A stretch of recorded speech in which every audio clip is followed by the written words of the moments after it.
Hi குட்டீஸ். சிந்திக்க பழகு நிகழ்ச்சி மூலமா மீண்டும் உங்களை சந்திக்கிறதுல எனக்கு மிக்க மகிழ்ச்சி. இன்னைக்கு பார்க்க போற சிந்தனை என்னன்னா, இயற்கையை வென்றிட புத்திசாலித்தனம் தேவை. உனக்கு சரியாக தெரிவது மற்றவருக்கு தவறாக தோன்றலாம். இதுக்கு ஒரு கதை சொல்றேன், கேட்டுக்கோங்க. கந்தசாமின்னு ஒரு விவசாயி ஒரு கிராமத்துல வசிச்சு வந்தான். அவனுக்கு ஒரு மனைவியும் 2 மகள்களும் இருந்தாங்க. அந்த 2 மகளும் வளர்ந்தோடனே அவங்கள கல்யாணம் பண்ணி கொடுத்தாராம். அந்த உள்ளூருக்குள்ளாரையே கல்யாணம் பண்ணி கொடுத்துட்டாரு. ஒரு மகளோட கணவர் தோட்டப்பயிர்லாம் செஞ்சு விவசாயம் பண்ணி வாழ்ந்துட்டு வந்தாங்க. இன்னொரு பொண்ணோட வீட்டுக்கார் ஓடு தயாரிக்கிற வேலையில ஈடுபட்டு வந்தாங்களாம்.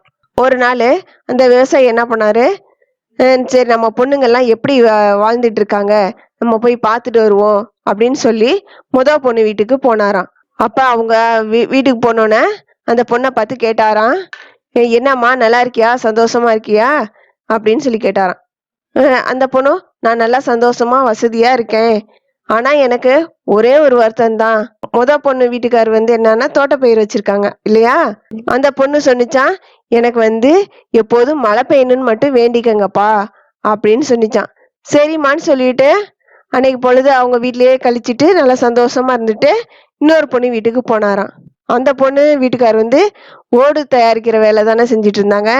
அந்த பொண்ணுகிட்ட கேட்டாராம், இந்த மாதிரி நீ எப்படிம்மா இருக்க, சந்தோஷமா இருக்கியா, வேலையெல்லாம் எப்படி போயிட்டு இருக்கு அப்படின்னு கேட்டாங்களாம். நல்லா சந்தோஷமா இருக்கேன்ப்பா, ஆனா எனக்கு ஒரே ஒரு குறை தான், கேட்டுக்கோங்க அப்படின்னு சொன்னோன்னே, என்னன்னு சொல்லுமான்னொன்னே, எனக்கு மழையே வரக்கூடாது, மழை பெஞ்சிச்சுனாக்கா என்னோட தொழில் நஷ்டமா போயிடும், அதனால நான் எப்போதும் சந்தோஷமா இருக்கணும்னா மழை பெய்யக்கூடாதுன்னு வேண்டிக்கங்கப்பா அப்படின்னு சொன்னிச்சான்.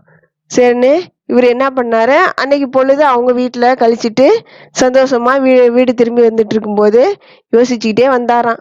என்னடா பொண்ணு இப்படி சொல்லுது, மழை பெய்யணும்னு வேண்டிக்க சொல்லுது, இன்னொரு பொண்ணு என்னன்னா மழை பெய்ய வேணாம்னு வேண்டிக்க சொல்லுது, நான் யாருக்காக தான் வேண்டிக்க போறேன் அப்படின்னு சொல்லி புலம்பிக்கிட்டே வந்தாராம். இந்த கதையில இருந்து நமக்கு என்ன தெரியுதுன்னு தெரிஞ்சுக்கிட்டீங்களா? இயற்கையை நம்மளால ஒண்ணுமே பண்ண முடியாது இல்லையா.